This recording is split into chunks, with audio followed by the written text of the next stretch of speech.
గోంగూర అనే పేరు తెలియని వారు, గోంగూర పచ్చడి ఇష్టపడిన వారు ఎవరూ ఉండరు. ముఖ్యంగా తెలుగు రాష్ట్రాల్లో గోంగూర చాలా మందికి నచ్చిన ఆకుకూర. దీన్ని పలు రకాలుగా వండుకున్న పచ్చడికి మాత్రమే ప్రసిద్ధి చెందింది.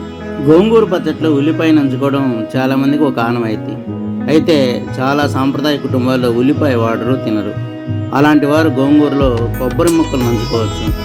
మా అలవాటు ఇది, మీ అలవాటుగా చేసుకుంటారని ఆశ.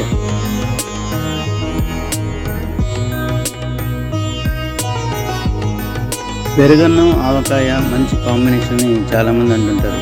కానీ అంతకు మించి పెరుగులో నంచుకోదగ్గ పచ్చళ్ళు చాలా ఉన్నాయి. వాటిల్లో ముఖ్యంగా గోంగూర